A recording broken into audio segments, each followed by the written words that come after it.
Dans cet épisode, nous visiterons l'évolution du territoire, verrons le rôle du clergé dans cette société naissante, la rivalité entre la France et l'Angleterre, qui ici aboutira à la conquête, et nous terminerons la série avec la fin de la Nouvelle-France.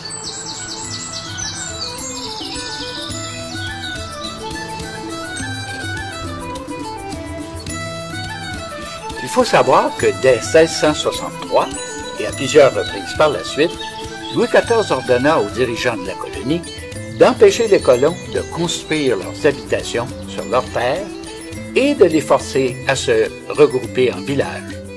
Une vision totalement ignorante de la réalité et, pas étonnant, elle n'a pas fonctionné. En 1721 débute une opération de redécoupage des limites du territoire paroissial de la vallée du Saint-Laurent. En 1730, il n'existait que très peu de véritables villes en Nouvelle-France.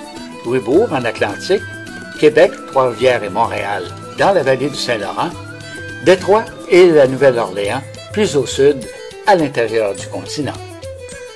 Les autorités coloniales voulaient éviter ainsi que le développement des agglomérations se fasse sans planification.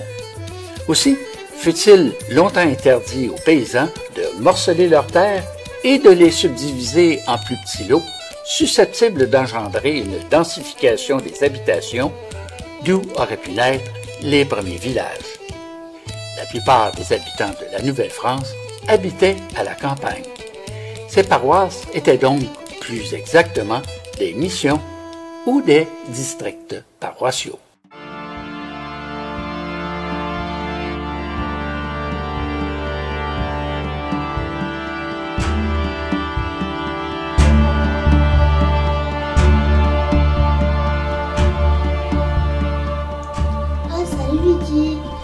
Me dit que tu allais me dire c'est quoi une religion. Salut Camille, oui, je peux t'en parler. Je suis pas une spécialiste dans ce domaine-là, mais j'aime beaucoup parler de ça. On va voir, on va demander à Google si il sait c'est quoi une religion. Ok Google. Religion. Selon Wikipédia, une religion est un système de pratiques et de croyances en usage dans un groupe ou une communauté. Ça veut dire que la religion, c'est la manière que les gens croient en Dieu. Donc, en Nouvelle-France, les colons qui sont venus de la France pour venir s'établir ici, eux autres, ils croyaient vraiment que la religion catholique, c'était une bonne chose et que tout le monde devait absolument croire en ça. C'est quand ils ont rencontré les Autochtones, ils ont cherché à imposer leur point de vue pour que ça soit la religion catholique que tout le monde croit. Évidemment, ça a été difficile parce que les Autochtones avaient déjà leur propre Dieu. Est-ce que tu sais c'est quoi évangéliser? Non. Non?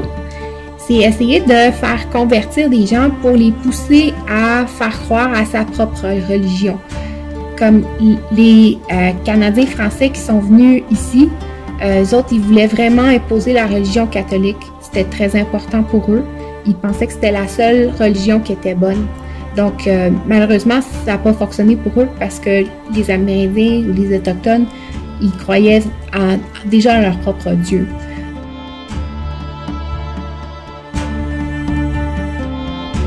Par contre, l'Église catholique est devenue quand même très importante en Nouvelle-France.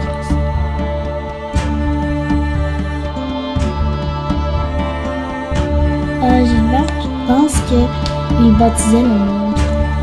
Ben oui, c'est vrai. Les Canadiens français qui sont venus ici, tous les religieux et les autres personnes, trouvaient vraiment que c'était important que toute la colonie soit catholique. Donc à ce moment-là, ils baptisaient tous les enfants, toutes les personnes, ils devaient se marier à l'église aussi, à l'église catholique, et se faire enterrer selon le rite catholique. Donc tout le monde allait à l'église régulièrement, et c'est pour ça que l'église catholique est devenue très importante en Nouvelle-France. Par la suite,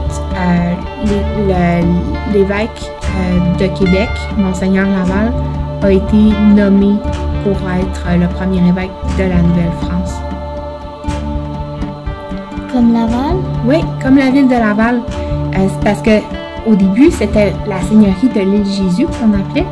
Puis c'était son territoire en tant que seigneur à Monseigneur de Laval. C'est pour ça qu'on a nommé la ville en son honneur. Mais il ne s'est pas vraiment occupé de sa seigneurie.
Quand il y a assez de population dans un territoire, donc à ce moment-là, on peut créer une paroisse puis pour faire venir un curé pour le faire vivre sur cette paroisse-là. Fait que, puis dans ce temps-là, c'était très, très important.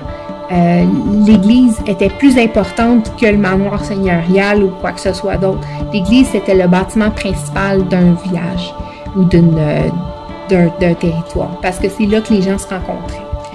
Tu sais que dans ce temps-là, ça n'existait pas les téléphones, hein, puis ça n'existait pas non plus l'Internet. Donc, c'était très important que les gens puissent se rencontrer régulièrement pour discuter de qu'est-ce qui se passait, puis partager les dernières nouvelles.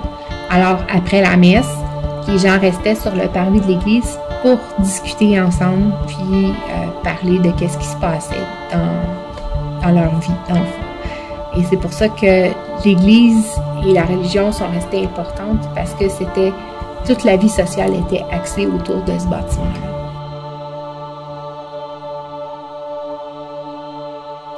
En 1756, on dénombre 124 paroisses en Nouvelle-France. Parmi celles-ci, on retrouve ici, au nord de Montréal, Repentigny, fondé en 1674, Lachenay en 1683, Saint-Sulpice en 1703, Oka en 1721 et Terrebonne en 1727.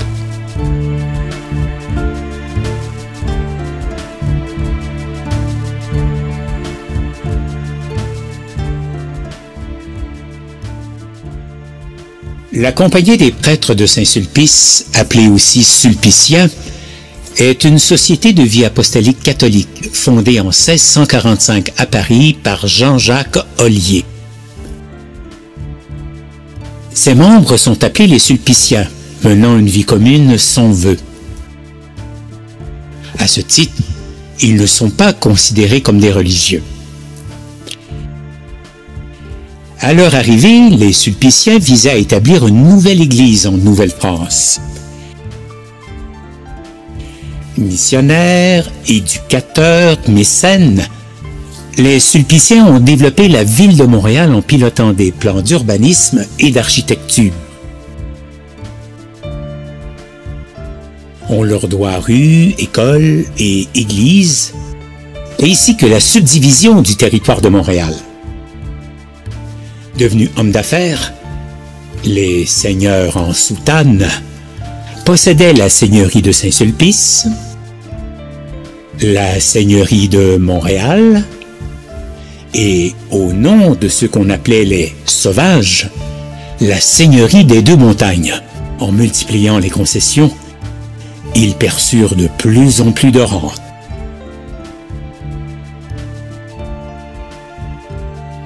Gilles Boileau, auteur du Silence des Messieurs et de Mirabel en Histoire, nous exprime sa vision du rôle des Sulpiciens dans l'émancipation des Laurentides. Les terres sur lesquelles s'installèrent les Indiens étaient d'excellente qualité et furent vite défrichées et mises en valeur par ces Indiens qui maîtrisaient de mieux en mieux les diverses techniques de la culture des champs. Les seigneurs de l'île de Montréal, les messieurs de Saint-Sulpice, comprirent bien vite qu'il était de leur intérêt de céder ces terres fort accueillantes à des agriculteurs mieux aguerris, davantage susceptibles d'en tirer d'excellents rendements.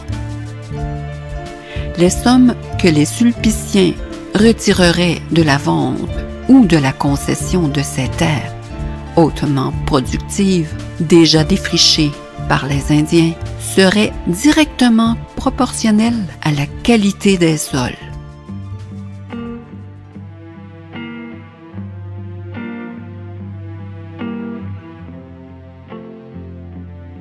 À peine arrivé sur la seigneurie des 2000 îles, un premier conflit avec la seigneuresse d'Argenteuil éclata.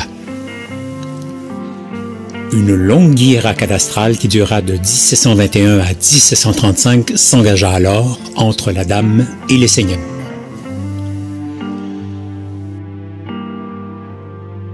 La seigneurie d'Argenteuil, il faut comprendre que c'est un lieu qui commence au pied du Lonceau. Bon, puis comme toutes les seigneuries de cette époque-là, on s'en va 2 lieues vers un côté. Donc, on part du pied du Lonceau, on s'en va 2 lieues vers l'ouest et ça monte 4 lieues en profondeur sur le territoire. On établissait les seigneuries là, sur les rivières navigables. C'était comme ça que ça se faisait. Donc, toujours dans un angle perpendiculaire à la rivière qui était navigable. C'était aussi simple que ça. En 1721, on concède la seigneurie du lac des Deux-Montagnes juste à côté aux Sulpiciens. Les Sulpiciens, eux autres, connaissent le territoire et décident de juste inverser le perpendiculaire du 4 lieues plutôt que de le mettre en montant vers le nord, ils le mettent en allant vers l'ouest et décident de prendre possession de l'ensemble du Lonceau. Donc, on parle du lac des Deux-Montagnes aller jusqu'en haut à Grenville. Ça leur assure certainement un contrôle sur le transport des fourrures, sur la traite des fourrures et tout ça. La dame d'Argenteuil, Marie-Louise Denis, décide de faire valoir ses titres. Et de 1722 jusqu'à 1731, écoute, ça a été une bataille juridique qui l'a mené devant le roi lui-même en personne et en faisant valoir ses droits, en retrouvant la promesse de concession de Frontenac au grand-père de son mari, en retrouvant l'acte lui-même qui a été produit en 1682, on a réussi à établir les droits royaux sur cette seigneurie-là et dès ce moment-là, Marie-Louise Denis a commencé à établir, donc à coloniser sa seigneurie d'Argenteuil. Puis là, on se retrouve à ce moment-là à rentrer, à pénétrer à l'intérieur de la rivière du Nord et ce sont surtout ces terres-là qui étaient aux confins de la rivière du Nord puis de la rivière des Outaouais qui ont été colonisées au départ.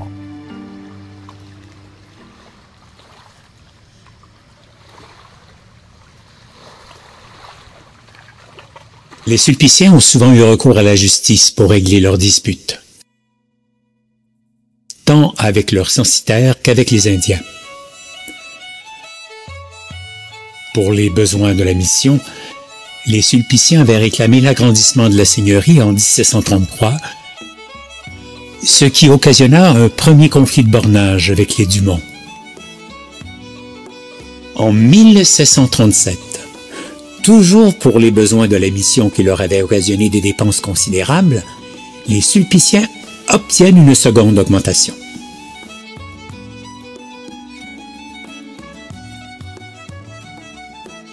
À son tour, en 1752, le sieur Dumont obtient une augmentation de sa seigneurie.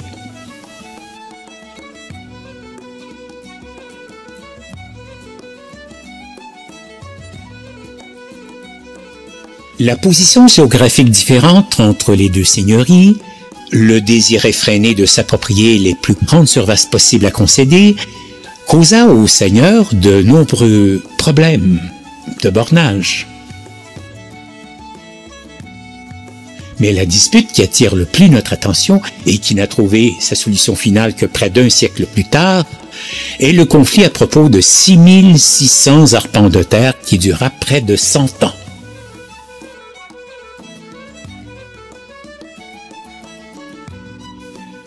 Après de multiples retards, contestations, réquisitions, mesurage et arpentage, la Cour statua que les Sulpiciens devaient rendre 6600 arpents qu'ils possédaient en trop.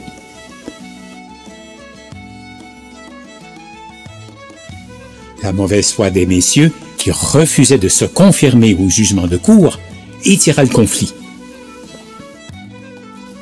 Les Sulpiciens capitulèrent enfin, mais à leur façon, en cédant aux seigneurs de la rivière du Chêne quelques-unes de leurs plus mauvaises terres, se réservant les bonnes terres de la côte Sainte-Marie. Ces terres sont maintenant recouvertes à jamais par le béton des pistes de l'aéroport de Mirabel.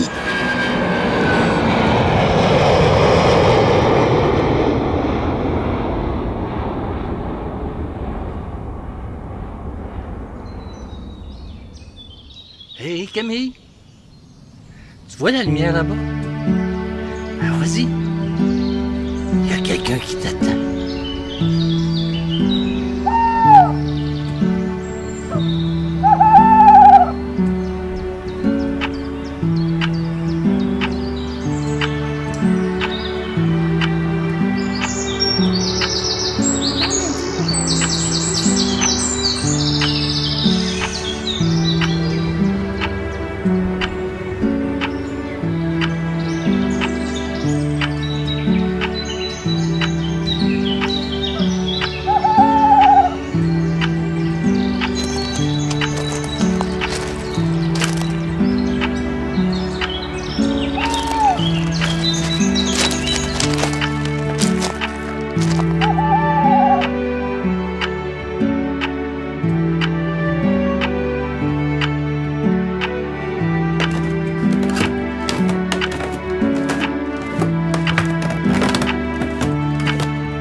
« 1623. La calculatrice mécanique arrive à la période où Champlain érigeait la ville de Québec et que les premiers colons s'établissaient à New York.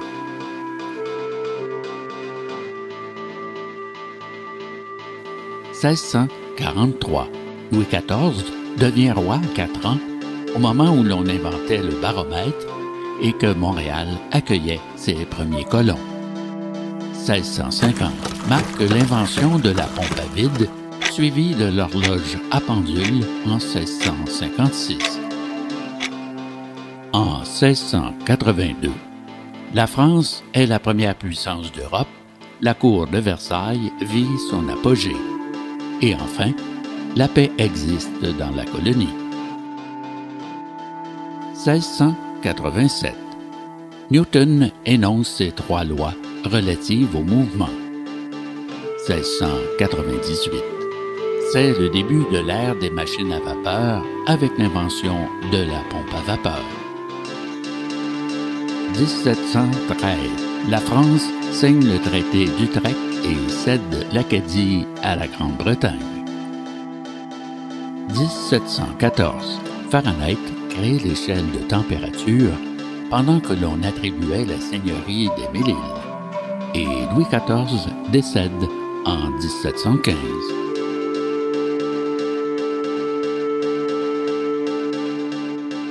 « 1732. Le 16 septembre 1732, un tremblement de terre d'une magnitude de 5,8 a perturbé Montréal et la région des Laurentides. Les cheminées se sont effondrées et les murs fissurés. Ce séisme est l'un des séismes majeurs survenus dans la zone sismique de l'ouest du Québec. 1736, inauguration de la première fonderie à Trois-Rivières. 1745, 70 000 personnes vivent en Nouvelle-France, tandis que plus au sud, dans les 13 colonies, l'on dénombre plus d'1 600 000 habitants. 1752. Plus près de nous, dans les colonies du Sud, Benjamin Franklin invente le paratonnerre. 1755. Les Anglais déportent plus de 6 000 Acadiens. 1756.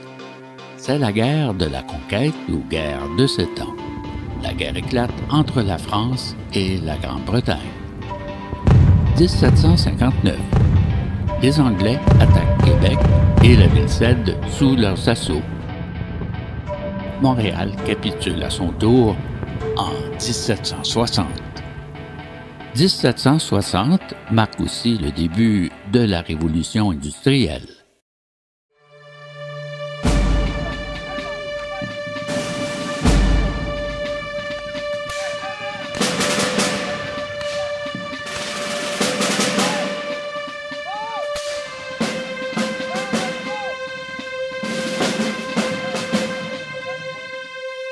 Au début du 18e siècle, le projet colonial des Français en Amérique du Nord se trouve au sommet de son expansion.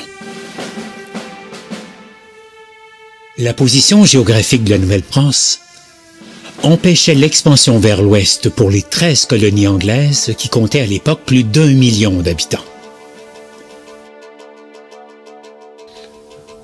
Mais après la fondation de Québec, Trois-Rivières et Montréal, il va continuer à avoir des explorations sur le territoire nord-américain et les Français vont avoir des rivalités pendant plusieurs années avec nos voisins du Sud, les Anglais. Éventuellement, ça va mener à la guerre de 7 ans. C'est quoi la guerre de 7 ans? Moi aussi, je veux savoir. La guerre de 7 ans, aussi, on la connaît sous le nom de la guerre de la conquête. C'est des rivalités coloniales initialement, mais qui vont causer une excuse entre les Français et les Anglais, qui se cherchent querelle depuis des siècles, pour se battre à l'échelle du monde et éventuellement gagner la Nouvelle-France. La bataille la plus connue, est-ce que ça dit quelque chose? 1759?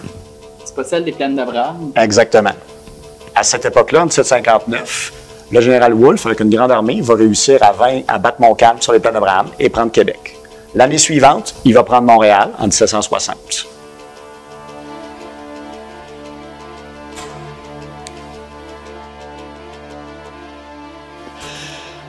En attendant que cette guerre se termine et que le sort de la Nouvelle-France soit fixé, un gouvernement provisoire est mis en place dans la colonie.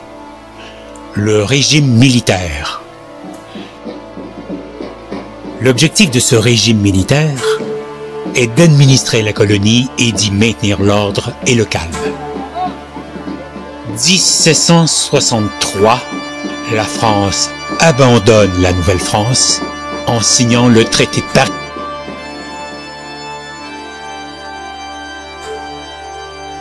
Voltaire était même.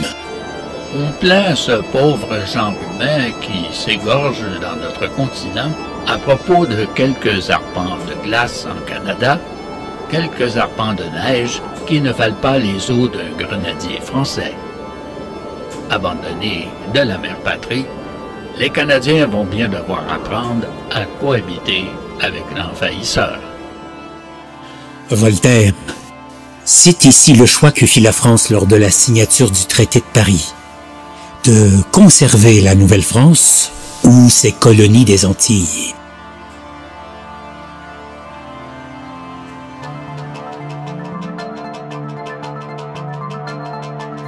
Il faut bien garder à l'esprit que l'essor de la colonisation au 16, 17 et 18e siècle n'était pas affaire de religion, même si celle-ci était omniprésente, mais plutôt affaire de gros sous.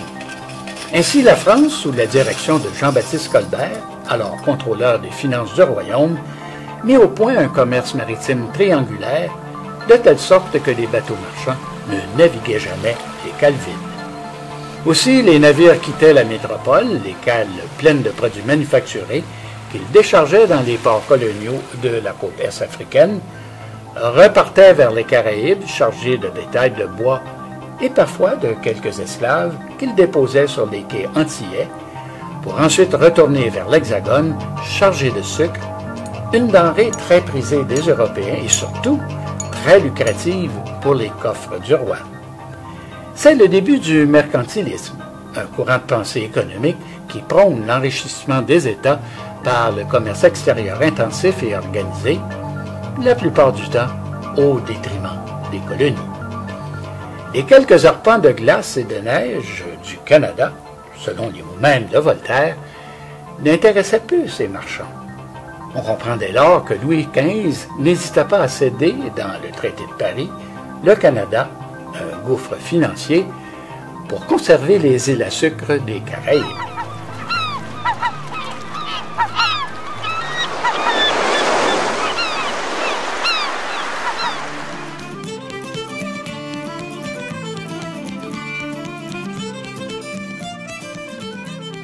La colonisation de la région nord de Montréal fut marquée par la lenteur, essentiellement causée par le désintéressement des seigneurs et surtout par les guerres franco-iroquoises.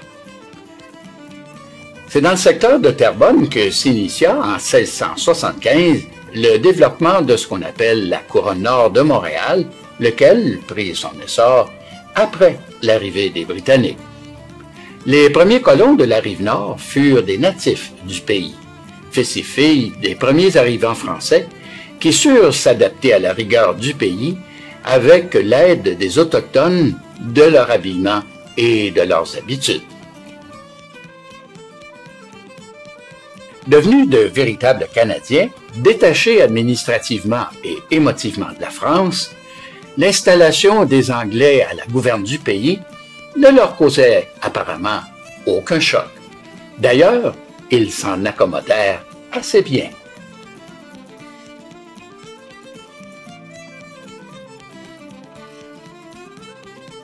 Le dernier recensement effectué en Nouvelle-France, en 1754, dénombra pour Montréal seulement 4000 habitants, soit 14% de la population totale de la colonie. Les voies de transport, essentielles au développement économique de la colonie, consistaient, avant 1731, essentiellement dans les cours d'eau. Et en cette même année 1731, débutèrent les travaux de construction du chemin du roi, qui fut terminé en 1737, reliant Québec à Montréal.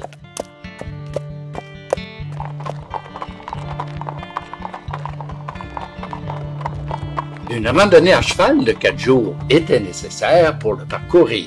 2, si l'on poussait la bête au galop. Parlant de cheval, cette bête de somme ne fit son apparition en Nouvelle-France qu'en 1647. D'abord, objet de luxe, vu son prix très élevé, il fallut attendre une bonne vingtaine d'années afin que cet animal, essentiel au labour et au déplacement des habitants, ne leur fût accessible.